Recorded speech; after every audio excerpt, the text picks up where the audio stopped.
A mudlark was somebody that was roughly around the 1850s. Could have been a child or a man that would have come down here or all over London and picked up scrap, anything, wood to sell, metal to sell. They basically just scavenged up and down the foreshore looking for bits and pieces. That guy down there, we call him Axeman, yeah, because he's got one of the biggest collections of axe heads there are. He's just got the eye for it. I can find certain things down here, he can find other things. People will say to you, oh, do you find treasure and stuff like this? Well, yeah, once in a blue moon you do find the odd gold coin and stuff like that, but that's not really the thing that does it for me. Yes, it's nice to have, but it's those one-off things like believe it or not, like we saw some shoes down here early on. That's what does it for me. I love shoes, but not that age of shoe. I like medieval shoes. And you can pick those up down here. There's thousands of things down here. In this area now, we can have Roman coins. We can have Neolithic. We can have axes down here, so caveman axes. There's just everything down here. Saxon, Viking. And there's no other place here in the world that you can find this kind of thing in just this, in such a small area. Oh, there you go. Right. This is your first time. This is called the spur of the pipe. The more shallower that is, the older the pipe. Now, you're going to say to me, yeah, but that one's quite shallow compared to that one. If they almost cut across, it'll be a 16th century pipe. Plus, you'll notice, yeah, because the bowls are really small. But on the spur, yeah, you get maker's marks. Now, you're lucky on that one, due to the fact you've got Rayo written on it. Yeah. It could have been for anything. It looks like it's got either a set of horns on it. It could be a Spanish pipe. See how it's all pitted, where it's rolled up and down like a stone. So depending on where you actually find them on the foreshore, depends on the conditions as well. They'd get a pot, they'd snip a piece of skin off their finger, they'd get a nail, take a small nail off, they'd get a nail, like the ones we've got here, even though that's not a nail, but it's close enough, they'd get a rusty nail, and they'd bend it.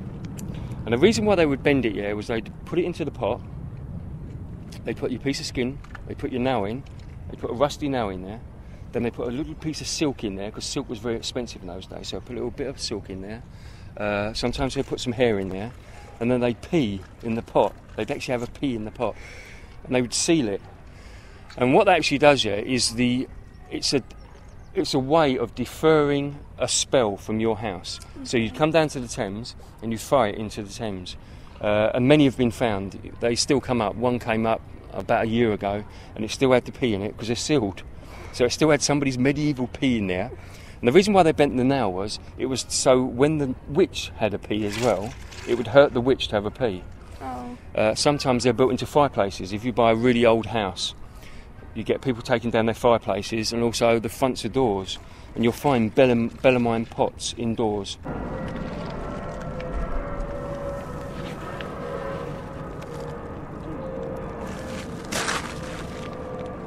Right, that one there, what do you reckon? The ring of some clothes. Buckle. It's an actual old medieval buckle. So you'd have, this would be pulled through your clothing. So we'd pull that through the shirt like that, that'd be pulled through like that, and then you'd have a pin going through, just like a normal buckle, but it's a nice little medieval one, so that's another one of your old ones you've got. If we went up on a bridge or whatever, and we chucked off a load of coinage, so we threw off our 10p's, our 5p's, our pennies, and we come back a couple of hundred years later, they actually go into strands. Which means that if we find a little place down here, that we have, we're always looking for nails. Nails are a good place to look. If you see nails, hopefully you'll have something else there. And the reason why that is the nails clump together, and things of that size clump together as well. So if we were to find like our 5p's that we threw in 500 years ago, if we were to look here, we'd have little rows of 5p's. It's a bit hard because it's so worn, but can you see anything on that? What does it look like to you? Is it like a queen's head or something? Yeah, it's very good, yeah. It's a head, it's a bust of a coin. So all coins near enough have busts of the king or the queen or whatever. But that there is a Roman coin. Oh. So you've actually got a coin that's like 2,000 years old. He came down last week with us, and in one session there he found 4 hammered coins. Now some of those hammered coins, one of those hammered coins is £1,500. Is it? Yeah, for a coin. And so, just by luck. So that could be your luck. Imagine what 1,500 quid could buy you. Yeah. So today, that coin you could have just picked up. Could have made you 1,500 quid. And sometimes some of them are worth £40,000, and there's some that are worth even more if you're lucky.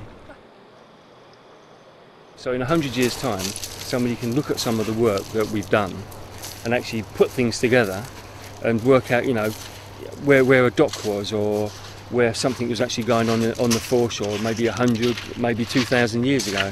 And by the items that actually come up off of the foreshore, it tells a story.